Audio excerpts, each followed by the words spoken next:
Hello guys, good morning. How are you? कैसे हैं आप लोग? I think you will be good. I am Y S talker in front of you with next class and today's our class NCERT questions. We will discuss NCERT questions of redox reaction. तो redox reactions के questions को करने के लिए देखो guys, मैंने पहले भी बोला आपको वैलेंसी आनी चाहिए, ऑक्सीडेशन नंबर पता हो, क्योंकि वैलेंसी पता है तो ऑक्सीडेशन नंबर हम इजीली आइडेंटिफाई कर सकते हैं, और ऑक्सीडेशन नंबर हमको पता है तो इस चैप्टर में कोई खास प्रॉब्लम नहीं होती। तो क्वेश्चन नंबर नेक्स्ट देखिएगा, right the formula of the following compound. यहां पर गाइस दिया हुआ है मरकरी। मरकरी का फॉर्मूला Hg, ऑक्सीडेशन नंबर +2 और Cl का -1। अगर इनके चेंजेस होता है ऑक्सीडेशन नंबर में, दोनों के अलग अलग होते हैं, तो ट्रांसफर कर दीजिएगा। इसकी ऑक्सीडेशन नंबर इधर और इसका ऑक्सीडेशन नंबर इधर, दोनों को चेंज करेंगे, जो कंपाउंड का फॉर्मेशन होगा दैट इज एग्जैक्ट कंपाउंड होगा हमारा। ये बन गया HgCl2, ये हमारा A। अब हम बात करते हैं बी की। बी क्या दिया हुआ है? Nickel sulphate. निकिल की ऑक्सीडेशन नंबर कितनी दी हुई है यहाँ पर? +2।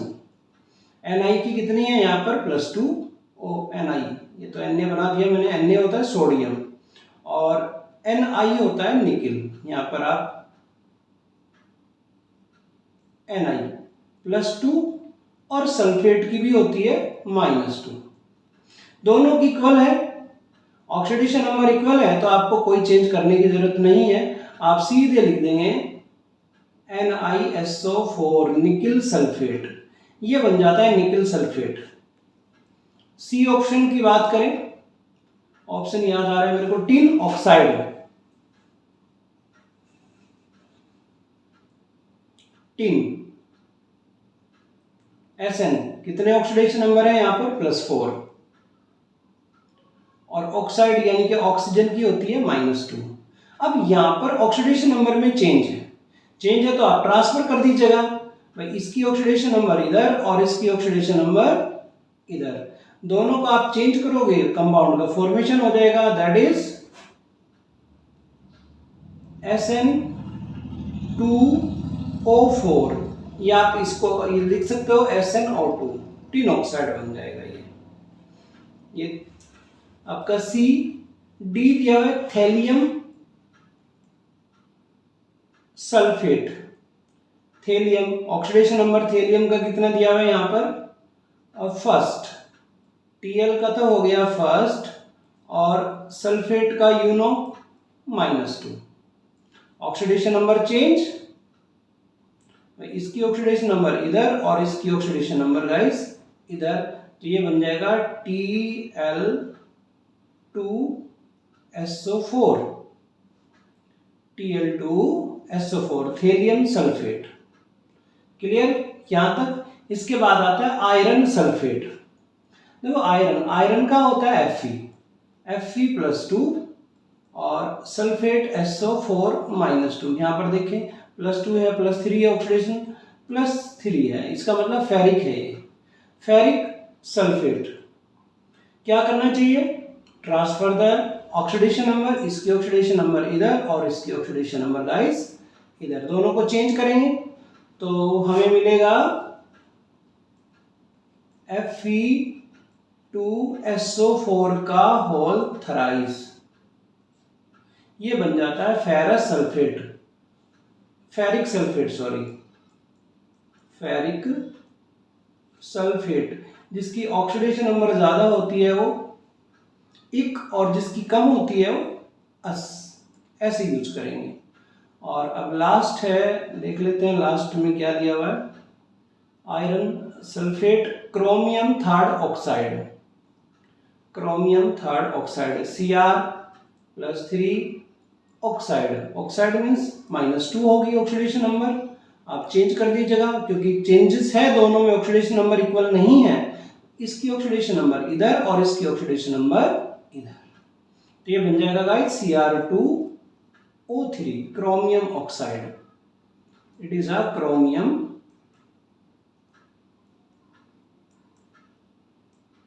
ऑक्साइड। ये था F और E और F, ये भी लिख देता हूं मैं यहाँ पर गाइस, E और F, ये क्वेश्चन हो जाता है ना कंप्लीट।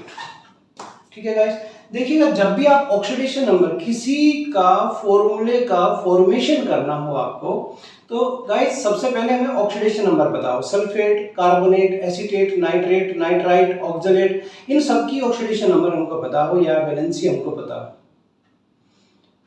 मेटल का दिया हुआ है, जैसे sodium plus SO4 2 minus, cross multiply करो Na2SO4 का फॉर्मेशन हो गया। और Na प्लस और Cl माइनस दोनों इक्वल है तो आप सीधे बना दे NaCl, फिर आपको चेंजेस करने की जरूरत नहीं है। चलिए गाइस क्वेश्चन नंबर सेकंड की तरफ। क्वेश्चन नंबर सेकंड,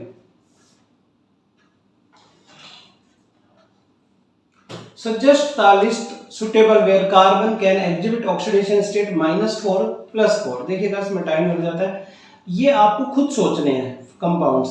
जैसे CH4, भाई CH4 का ऑक्सीडेशन नंबर हमको निकालना है। CH4 में X मान लीजिएगा, X + 4 = 0, तो X = -4। ऐसे ऑक्सीडेशन नंबर आप सभी के निकालेंगे। जैसे ये दिया हुआ है C2H6 लिख सकते हो, CH3 को, तो 2X + 6 = 0 या 2x = -6, x = -3। क्लियर। आप इसी तरीके से C2H4 यानी कि 2x + 4 = 0 या 2x - 4 = -4 और x = -2, ऐसे आप कर सकते हो। और C2H2 इसी तरीके से आप 2x + 2 = 0, 2x = -2 और x = -1। तो ऑक्सीडेशन नंबर में जहां तक मेरे को लगता है कोई प्रॉब्लम आपको नहीं होनी चाहिए गाइस। ये सारे क्वेश्चन इसी तरीके से आप कर लोगे, कंपाउंड मैंने आपको बता दिए। ऐसे ही आप नाइट्रोजन की ऑक्सीडेशन नंबर आइडेंटिफाई कर सकते हो इजीली। ठीक है, आई थिंक कोई प्रॉब्लम नहीं होनी चाहिए। जैसे ये दिया हुआ है N2O, अब इनके ऑक्सीडेशन नंबर कैसे आप कर सकते हो, देखें भाई, यहां पर जैसे NO दिया हुआ है, NO, X - 2 = 0, तो X = कितना आया, +2, डायरेक्ट ही आप निकल। ऐसी N2O3 है, N2O3, 2x + 3 - 2 = 0, तो 2x - 6 = 0, तो x = कितना आ जाएगा गाइस, +3 आ जाता है। तो आई थिंक कोई प्रॉब्लम नहीं होनी चाहिए। जैसे N2O4 है, क्या करोगे, 2x + 4 - 2 = 0, तो 2x - 8 = 0 गाइस, 2x = 8 और x = हो जाएगा 8/2 यानी कि +4। N2O5 में +5 तक आप ले सकते हो। तो ऐसे आप किसी की भी ऑक्सीडेशन नंबर आइडेंटिफाई कर सकते हो इजीली। चलिएगा गाइस नेक्स्ट क्वेश्चन नंबर 8 की तरफ चलते हैं। While sulfur dioxide and hydrogen peroxide act as oxidizing agent as well as reducing agent in the reaction, ozone, nitric acid act as only oxidant। देखो guys, sulphur dioxide और hydrogen peroxide, sulphur dioxide का formula होता है SO2, ठीक है, और hydrogen peroxide का होता है H2O2।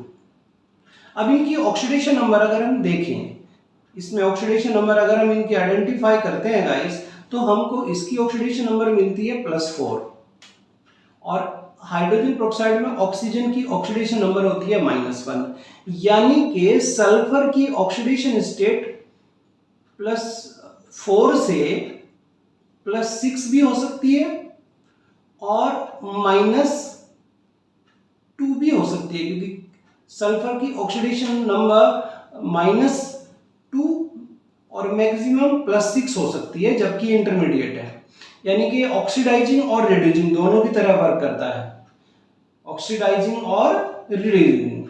इसी तरीके से ऑक्सीजन की अगर ऑक्सीडेशन नंबर देखें तो -1 और -2 और +2 सॉरी दोनों होते हैं, क्योंकि OF2 में ऑक्सीजन की ऑक्सीडेशन नंबर कितनी होती है, +2 होती है।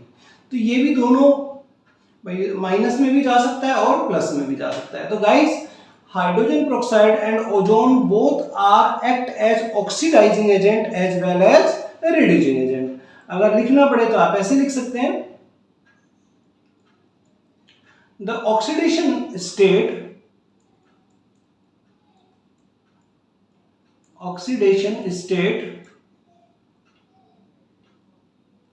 of sulfur in sulfur dioxide is +4. कितनी हो जाएगी गाइस? +4 हो जाती है. इट कैन बी ऑक्सीडाइज, भाई इसका मतलब कम भी हो सकती है 4 से और ज्यादा भी हो सकती है. So it act as oxidising agent as well as reducing agent. Therefore यहां पे लिख सकते हैं, therefore it act as oxidising agent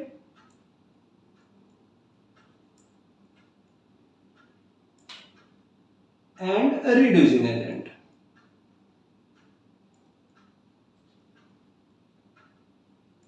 ये दोनों की तरह वर्क करता है, ऑक्सीडाइजिंग एजेंट और रिड्यूसिंग एजेंट. सिमिलरली अगर हम बात करें हाइड्रोजन पेरोक्साइड की, भाई ये किसकी बात हुई? ये तो बात हुई सल्फर डाइऑक्साइड की गाइस. अगर हम बात करते हैं हाइड्रोजन पेरोक्साइड की, अगर हम बात करें guys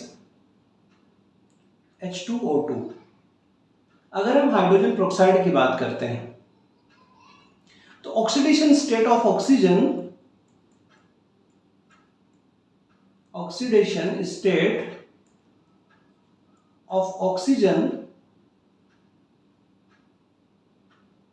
is -1 in peroxide.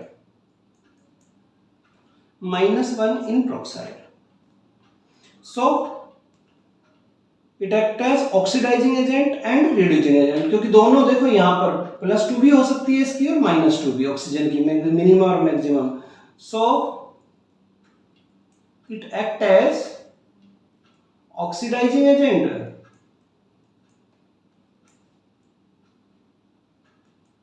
as well as reducing agent.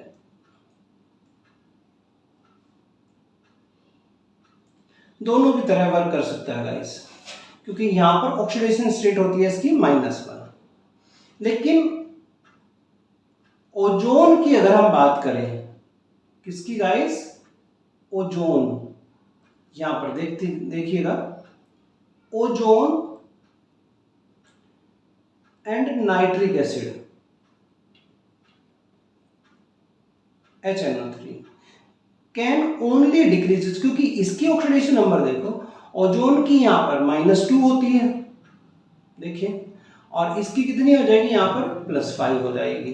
तो यहां अगर दोनों की बात करेगा इस, तो बोथ एक्ट एज, यहां पे मैं लिख देता हूं दोनों का, can only decreases their oxidation number,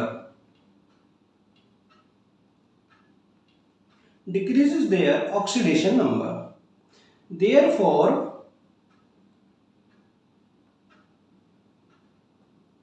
act as only oxidizing agent.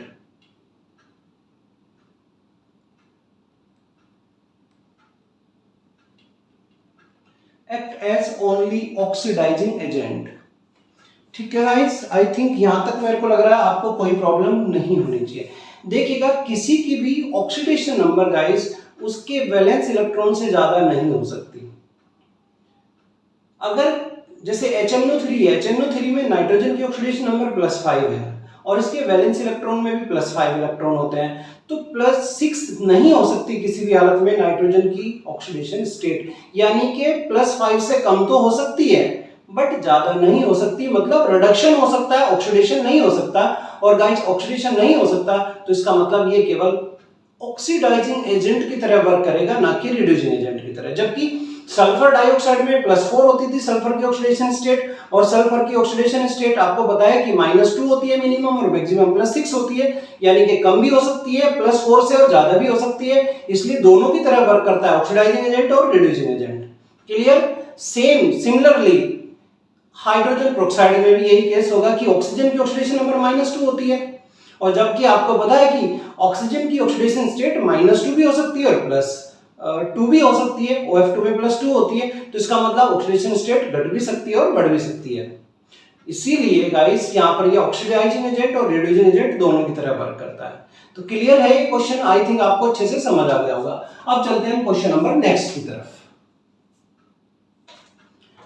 Consider the reaction 6CO2 6H2O, glucose बना रहा है। तो गाइस यहां पर ना more appropriate to write this equation as, जो ये वाली रिएक्शन दी हुई है 6CO2 12H2O, C6H12O6 + 6O2। तो यहां पर गाइस ये जो रिएक्शंस है इसको आप ऐसे कर सकते हैं कि फोटोसिंथेसिस रिएक्शन में, थोड़ी थ्योरी लिख देता हूं मैं, ये हमको थोड़ा एक्सप्लेनेशन ऐसे कर देते हैं इसको। इन फोटोसिंथेसिस रिएक्शन, ये फोटोसिंथेसिस की रिएक्शन है, synthesis reaction occur in two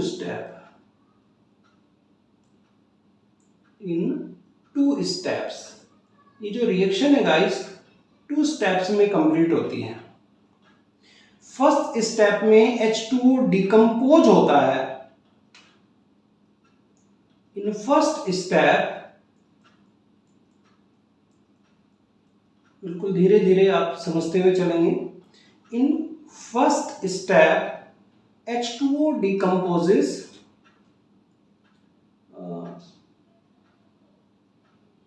जो ये H2O है guys, H2O decomposes,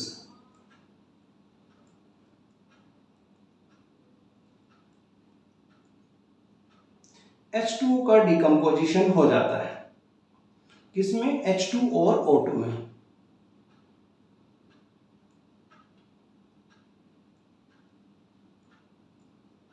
H2 and O2 जो प्रोड्यूस करता है गाइस, यहां पर जो हाइड्रोजन है ये प्रोड्यूस करता है भाई H2 और O2 किसकी प्रेजेंस में, ये भी लिख देता हूं, in presence of chlorophyll.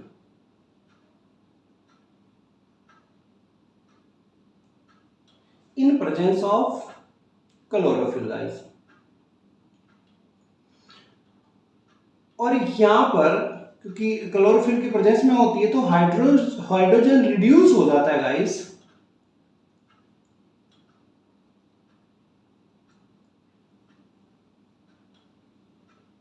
Reduce CO2 to C6H12O6, C6H12O6। और in second step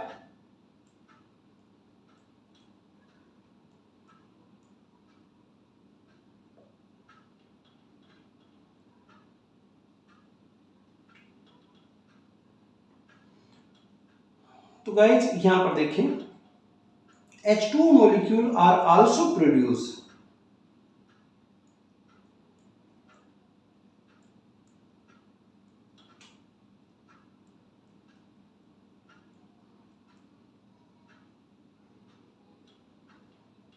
are also produced। अब ये रिएक्शन देखिएगा, यहां पर अगर हम देखें गाइज इसको, क्योंकि 2 स्टेप में कंप्लीट होती है गाइज। जो फर्स्ट स्टेप है इसका, ये लेंगे सबसे पहले 12H2O, ये किस में ब्रेक होगा, 12H2 प्लस O2, कितने O2, 6O2। और सेकेंड स्टेप में गाइस 6CO2 प्लस 12H2,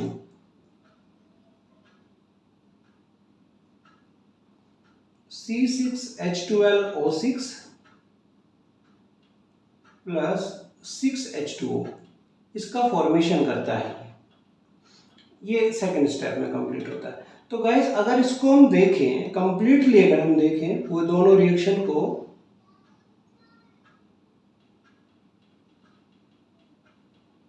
ऐसे कर देते हैं। तो अगर कंबाइंड लिखोगे तो 6CO2, 12H2 से कट ऑफ हो गए, प्लस यहां पर कितना बचेगा, 12H2O gives C6H12O6 plus 6H2O plus 6O2. ये completely we can write as such because this reaction is completed into 2 step. ठीक है गाइस। अब सेकेंड इसने दिया है ओजोन का, ozone plus H2O2 converted to H2O plus O2 plus O2। यहां पर भी जो O2 है गाइस ये 2 टाइम में कंप्लीट होगा। देखें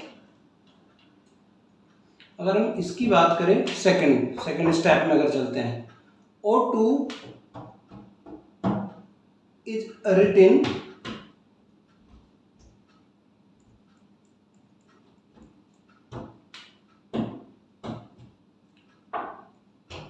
two times,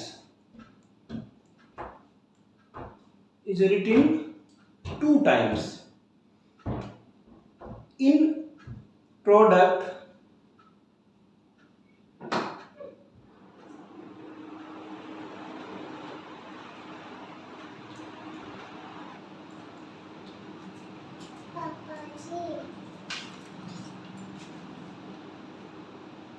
which suggest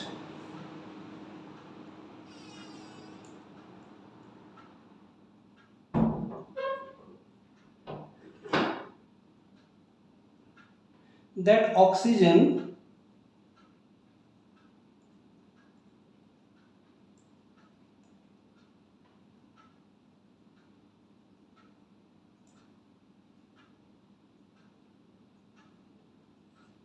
is being obtained from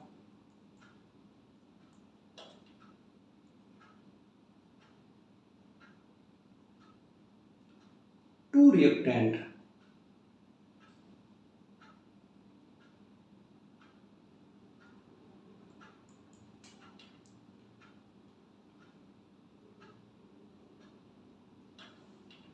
देखिएगा गाइस ये 2 टाइम्स में प्रोडक्ट देता है, जिससे सजेस्ट होता है कि oxygen obtain from into 2 reactant. कैसे गाइस, ओजोन ब्रेक हो जाएगा O2 प्लस O, ये गैस, और H2O2 plus O gives H2O plus O2। तो यहाँ पर एक O2 ये और एक O2 ये, कितने O2, क्योंकि 2 स्टेप में रिएक्शन कंप्लीट हो रही है तो 2 O2। अब यहाँ पर O से O कट ऑफ हो जाएगा तो ये बनेगा H2O2 plus O3 gives O2 और H2O, एक ही बात है, H2O O2 O2, यानी कि दोनों O2 गैस फॉर्म में है। तो the path of reaction can be studied by using H2O in A reaction A and H2O2, और दूसरा हो जाएगा B। तो गाइस ये 2 स्टेप में कंप्लीट होती है। आई थिंक ये क्लियर होगा यहाँ तक। चलते हैं नेक्स्ट क्वेश्चन की तरफ। Question number 10। The compound AgF2 is unstable. However, it formed the compound act as a very strong oxidizing agent. Why? तो गाइस जो Ag की जो स्टेबल वैलेंसी होती है वो +1 होती है, और यहाँ पर AgF2 की बात करें तो यहाँ पर ऑक्सीडेशन स्टेट आ रही है इसकी 2। भाई AgF2 में Ag की जो ऑक्सीडेशन स्टेट अगर आप देखें तो कितनी आती है गाइस, यहाँ पर +2 आती है, जिसके कारण ये कैसा होगा, unstable,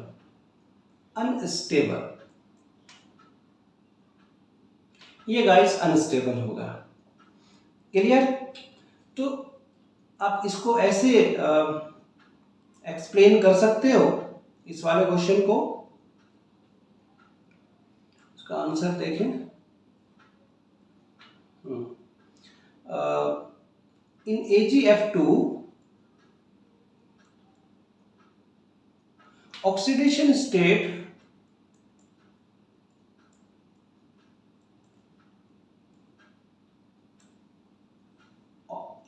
oxidation state of Ag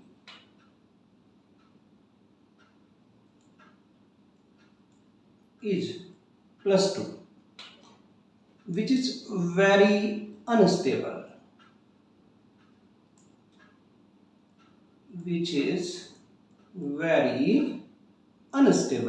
ये होगी गाइस एकदम अनस्टेबल फॉर्म होती है, which is very unstable.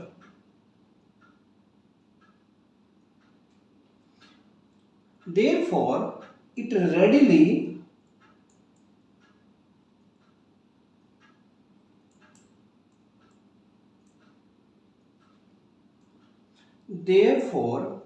readily accepted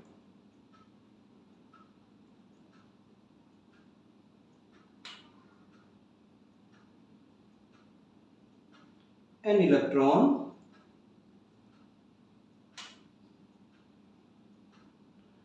to form a more stable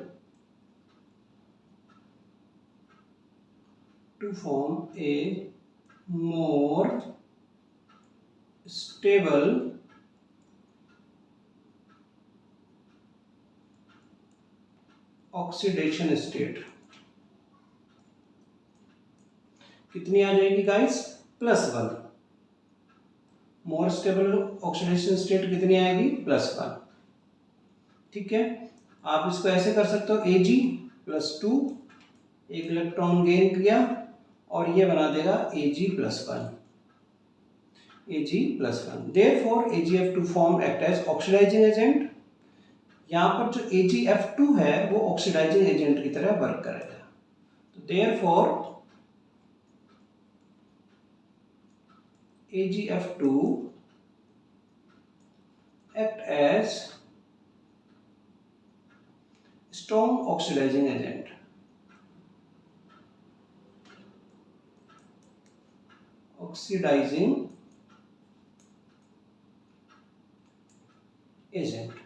तो इसीलिए ये गाइस स्ट्रॉन्ग ऑक्सीडाइजिंग एजेंट की तरह वर्क करता है। यहां तक मेरे को लगता है आपको कोई प्रॉब्लम नहीं होनी चाहिए गाइस। आज के क्वेश्चन यहीं तक, we will discuss tomorrow next question के साथ। जिन बच्चों ने मेरे चैनल को लाइक और सब्सक्राइब नहीं किया, please like and subscribe my channel.